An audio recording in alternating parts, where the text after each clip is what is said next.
How's it going, everyone? Welcome back to another Raid Shadow Legends video here on the channel. And today, I want to break down a team that I've been working on over the past few months, I would say. And slowly but surely, I was getting more points towards Hydra Clash, and it was happy days. And even just last week, I managed to push 375 million as my personal record, which I was very excited about without the use of Trunda or Yannicka teams, for example. But then since then, I pulled a 5-star blessing for a Shadowkin and Nuka called a Michinaki. And since then, I went live on stream around 2 to 3 days ago, from the time I'm recording this video anyway. And I pushed the limits to over 600 million. And I thought, alright, that's it. Like, I couldn't see the team getting any further than that. Until today, because literally I pulled a Harima soul straight after that stream. I'm not just talking any Harima soul here, guys. I'm talking about a 6-star, my most wanted wish list ever. And what does that mean? Crushing Ren so we can start ignoring that proportion of defense on every single hit. And then I was like, alright, I messaged Saf, I was like, look what I pulled. Do you think we can reach 800 million now? And even that, I was being optimistic. Like, really? Can a blessing have that much power to boost me by 200 million? Well, let's just say it boosts me by 400 million because I went from 600 to my first ever 1 billion damage on the Nightmare difficulty. So I guess let me just break down the champions that I was using, the synergy that I put together, and why it's such a successful team even without the blessings. And maybe it can help some of you guys forming some traditional Hydra teams for yourselves, right? So I guess we can just go into here first. I've already said how much damage we did. So I actually saved a score. So as you can see, 1.02 billion damage dealt. And look at this blessing, 430 million on Harima, 410 million on Michinaki, and even Galleus made it in here. And I see in the community, people say he's one of the worst mythicals in the game. And he's definitely not the best, but is he completely useless? Absolutely not. And I'll explain why in a second. But let me just break down the synergy amongst the comp. So the first one is, let's just talk about the Harima, right? Why not? Like 2 massive upgrades has drastically changed everything about my account. So with Harima, I've actually got her in a Savage/Speed build, and it's a hybrid one for my arena teams, but also for my Hydra, so I got the best of both worlds. And this is where the clash of blessings really came to me, because obviously I might want Polymorph for arena, but then I really wanted to see Crushing Rend in Hydra. So I don't know. I'm still in 2 minds about, is this overkill? Do I care about getting 1 billion damage? And you know what? Yes, I really do care about reaching it. And I'm looking forward to maybe getting more in the future. So with this, each round, a number of this champion's hits will ignore a percentage of the target's defense. The percentage of ignored defense depends on the level of the target. And at a high awakening bonus, we get all of these juicy stats, but most importantly, ignoring 1% defense for every 10 levels. So if we just go into the Nightmare difficulty, which we're hitting, down here, and we click Battle, 310 on their level. So that's basically, what's that, 31% ignore defense, right? At that 6-star bonus on every single hit. And then once we pair that amongst Savage Gear, maybe even some Cruel, if you wanted to, and then Helm Smasher, we're just ignoring way too much for those Hydra heads to handle, which is insane. But I didn't know it was going to help me reach 400 million more. Like, those heads were dropping like flies. So we got her in Savage and Speed, like I mentioned earlier, looking for crit damage and crit rate. And I should mention as well, this is not like a budget team, of course. This is something that I've been working on to push the limits. But defense percent, same here. Defense and defense with some speed, crit damage with some ascensions, and also defense on the ring with blood shield, actually, just for some further survivability. Total stats, 7.7k defense, but in Hydra, we got 7.8k, 240 speed, 325% crit damage, and nice accuracy and resistance. I'd say maybe the accuracy is a little bit too low, but I'm not using her as a primary. provoker for my team.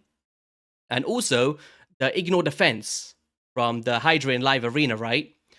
Masteries, we've gone down to Helm Smasher, of course, and also the Ruthless Ambush. Like I mentioned, it's a hybrid build, even for arena.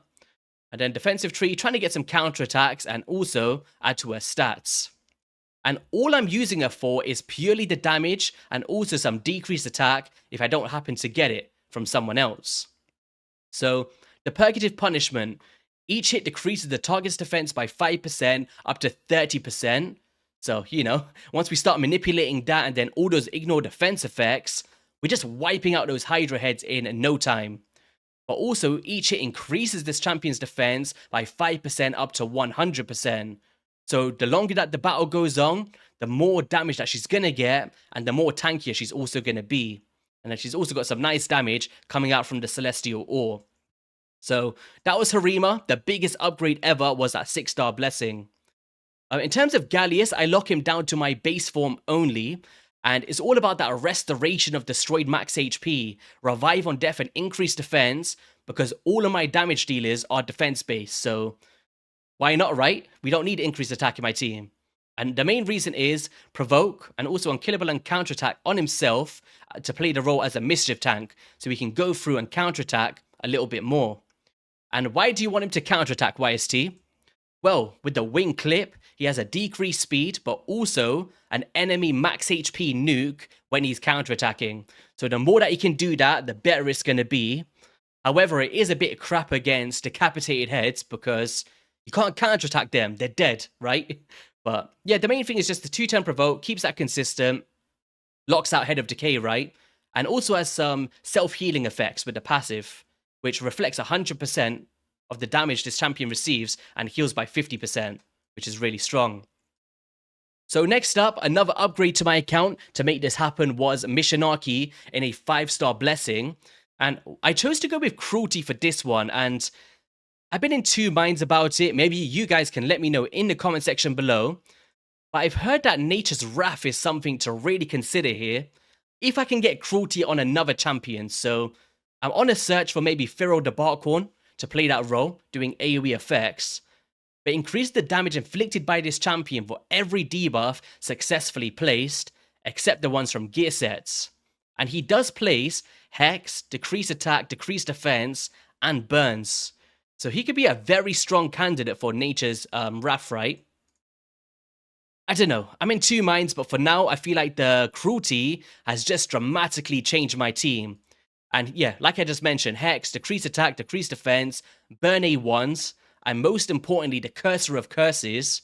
Whenever an ally attacks under an enemy under Hex, this champion has a 50% chance to join the ally's attack. So for every time I'm attacking those decapitated heads, he's just joining in, and before I know it, his damage is just ramped all the way up. But yeah, in terms of his gear set, I've gone for a damage one this time. And I've gone with lethal and a blend of just stats over sets here, because some pretty good pieces, right? We've got accuracy to place our debuffs, crit damage with Ascension, and defense, of course. Masteries, very similar to Harima. Now, I will say I've changed this recently. I was actually rocking War Master for a very long time, and it was very successful. There was nothing wrong with it. But since I'm actually already trying to ignore the fence, I just want to add those extra layers and preparing him for Crushing Rend in the future, as I'm saving up my Eternal Coins to buy that, right? And also the support tree, trying to extend the value of those debuffs that he's placing. So when he gets digested, there's just more of a chance of that Hex being active, so we can take down Head of Mischief, right? Because he cannot be targeted without it. In terms of Galleus, I've also gone for a Savage build, and I use him in various areas, such as the Iron Twins Fortress, for example. But it's mainly so we can reach cap, right, against Head of Suffering or whoever that may be, and the Ignore defense really allows me to get there. But we've also gone for a Retaliation to have some more counterattack attempts, when maybe I don't have the counterattack active, because in this team, there's times where Head of Wrath in this rotation is the wrong affinity for Firrol. And why that's an issue is, if we don't place the block buff, he then gets reflect damage, the counterattack could actually kill Galleus, right? If Wrath hits him. So there is sometimes I need to manual when that occurs, but the retaliation could be a bit scary at times. But against other rotations, when it's not magic, it's completely fine. But accuracy and resistance, crit damage here as well, and defense on the ring. Masteries, we've gone for offense down to Helm Smasher once again. I've actually moved away from War Master on a lot of these champions. That's not just support. And then the support tree down to the lasting gifts to extend the value of that increased defense to keep our damage flowing. So overall stats on him, we've gone for 5k defense, 227 speed, 295% crit damage, and nice accuracy and resistance. I guess I should have showed you for Michinaki too, right? With the Hydra bonus enabled.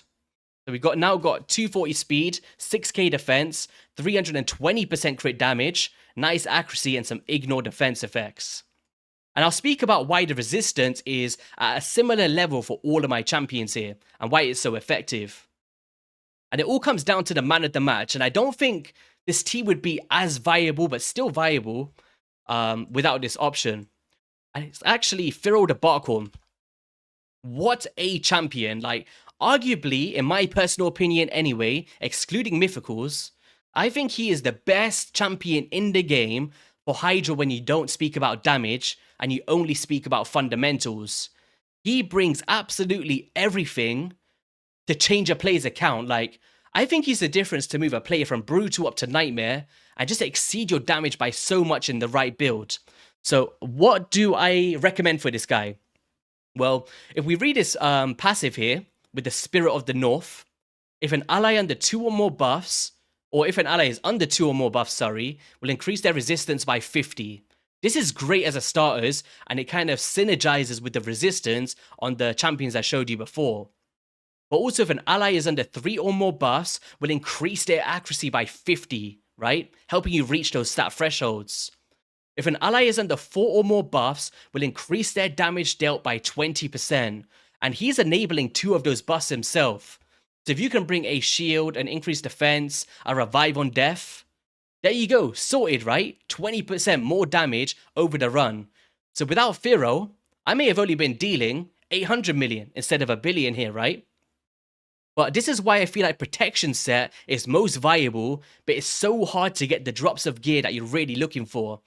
Like, as you see, I've only enabled the 7-set bonus, and I just can't seem to get the final pieces of the puzzle, which would drastically change this account, because it'll be another 10% damage boost. I can go another 100 million with just 2 accessory additions to him.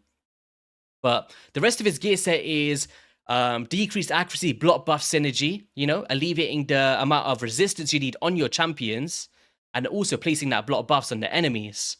And when you actually pair that up with the increased resistance, we're basically not taking any effects from the bosses. And this is why these debuffs are so underrated, guys. Like, you can maybe even put, I don't know, the Panda from the Skinwalkers faction for decreased accuracy, and another champion for increased res. Like, once you start, you don't have to worry about decreased attack, provokes, poisons from blight, or whatever that may be. It just starts to become such an easy process to survive the onslaught. But also the perfect veil to counter Head of Torment. And then we got a decreased speed A1, so very strong fundamentalist. Overall stats, we've gone for high HP, high defense, 280 speed, cycling those debuffs, crit rate and crit damage, whatever I could get into the build, but mainly for support, and nice accuracy and resistance to match up with all the stats that we've considered.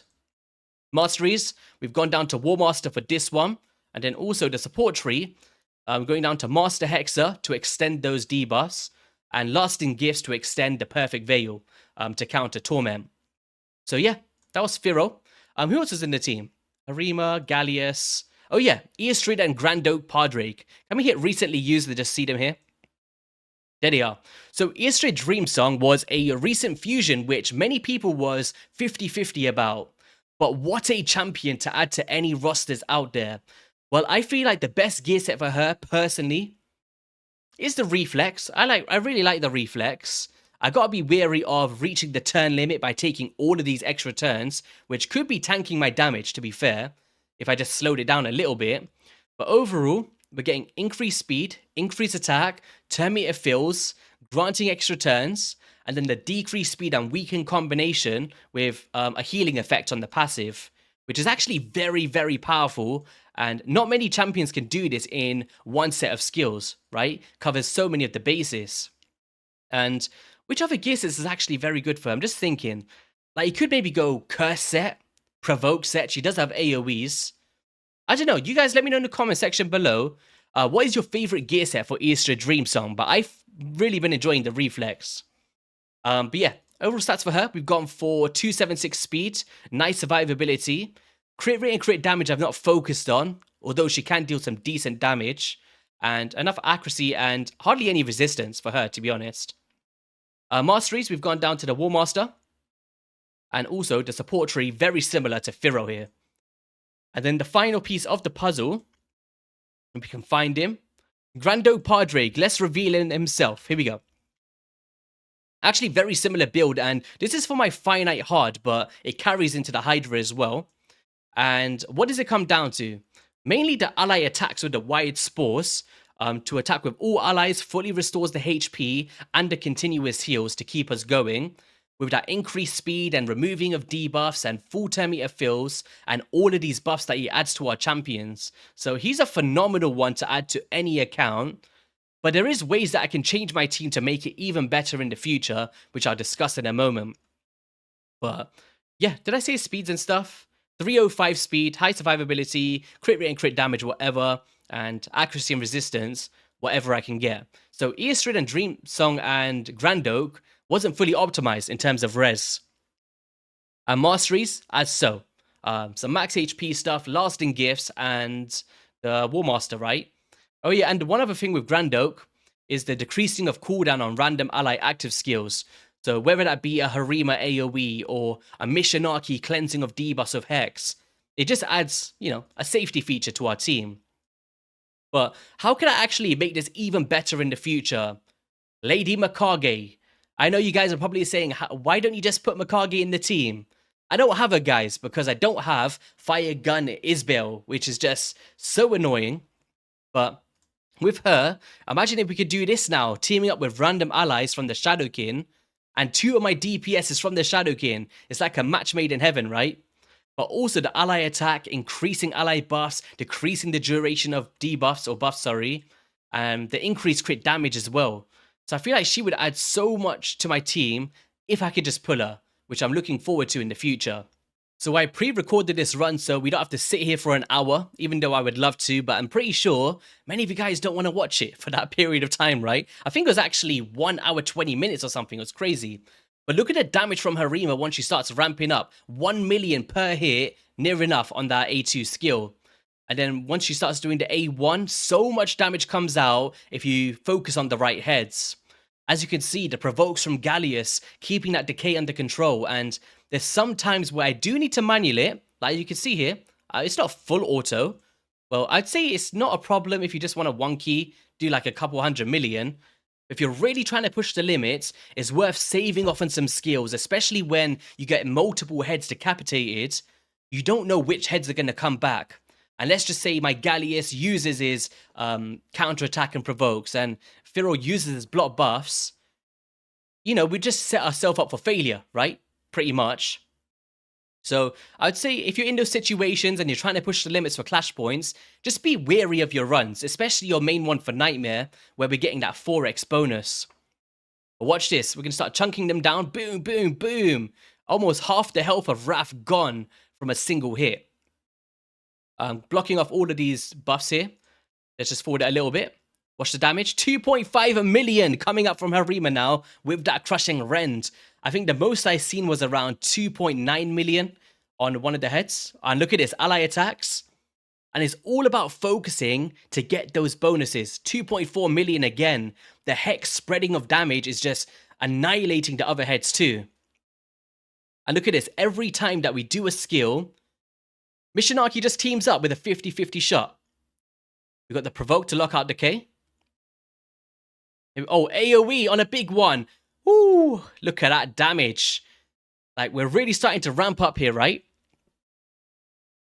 And look at, I was thinking, oh, imagine we could just get a drop defense, a weaken, get the most optimal setup, reset the Harima. It'll be crazy. But I am really proud of this composition, guys. I really did not think it was possible. And I also didn't think that the power of blessings would change my account by this much. It's just crazy the amount of value it added. Like 400 million extra. It's just crazy. And of course, that comes down to the gear upgrades I've done as well to synergize. Let's put a little bit more here. So this was around the number which was my previous record from 2 to 3 days ago. For 600 million, and we was nowhere near dying. Nowhere near. Pushing up a bit more here. We started to hit the turn limit. This all comes down to those extra turns as well from Eostrid, but it is what it is, right? The team works. And moving it along to the 800 million mark, I thought surely it should be finishing by now, right? Like they start eating us up so quickly for me to get them back. But because Harima is so powerful now, she just kept freeing up the heads, and even Michinaki just taking them down with that Hex. And the max HPs of Galleus too. And you can see here where Wrath could be a very big problem if you don't have the block buffs active, right? Because the counterattack of Galleus, he can pretty much kill himself, and he can't hide away from it. 1.9 million there. Keep moving on. And this is where it started to not even get shaky because no one died. Like, we ended the run. Look at this. 1 billion damage on Nightmare. We're going to hit turn limit, pretty much. And I thought, is it going to finish just before it? But no, everyone was still alive at 1,500 turns. So let's just forward this to the end. One more 30 seconds. Here we go. The final turn came out from a Firrol. Oh, no, it was actually Michinaki there. And let's see the damage overall. So Galleus came out with 109 million damage, which is not too bad, right? Of course, you'd expect more from a mythical, but he brought in what I needed to control decay and the fight. Padraig, like I mentioned, may be replaced from Michinaki in the future, which would be very nice, but still doing a phenomenal job with the ally attacks.